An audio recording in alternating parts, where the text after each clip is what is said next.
लोणी कदम वस्तीत पाणी शिरल्यामुळे जनजीवन पूर्णतः विस्कळीत झालेले। ही लोणी कदम वस्तीतली दृश्य आहे। अनेक रहिवाशांना अश्रू अनावर झालेत।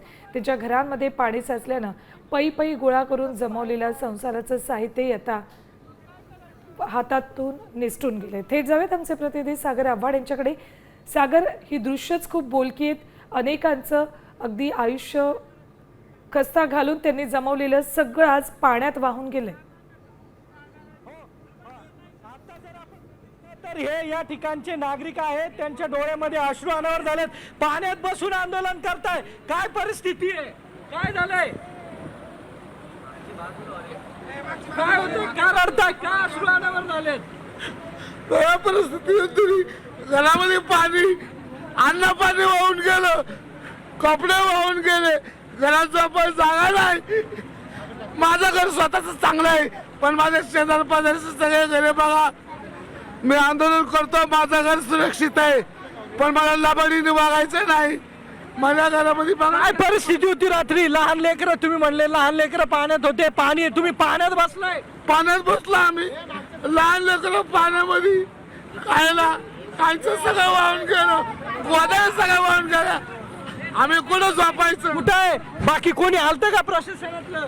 रात्री कुणी आलं नाही, सकाळी सगळे आले, सकाळी सगळे आले। आमदार प्रशासन कोण आलं का? कुठे गेले? 10च्या फुटला आलते।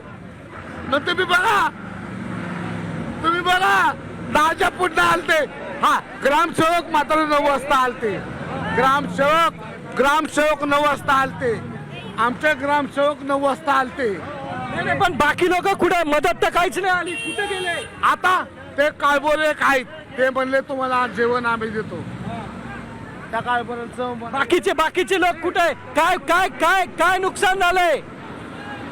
भांडी वाहून गेली, कपडा वाहून गेला, अन्न वाहून गेलं, घरात झोपायला जागा नाही। पाण्यात बसून तुमचं आंदोलन सुरू आहे? हा, पाण्यात बसून मी संध्याकाळपर्यंत म्हणलं तर आंदोलन कर, मी शिवाजापर्यंत आंदोलन करणार। माझ्या लोकांकरता मी आंदोलन करणार।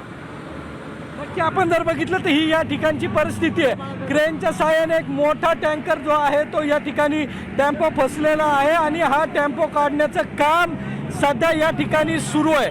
आपण जर बघितलं तर रात्रीपासून जोरदार पाऊस जो आहे तो या ठिकाणी सुरू आहे आणि हीच परिस्थिती, या परिस्थितीमध्ये रात्र लोकांनी काढलेली आहे।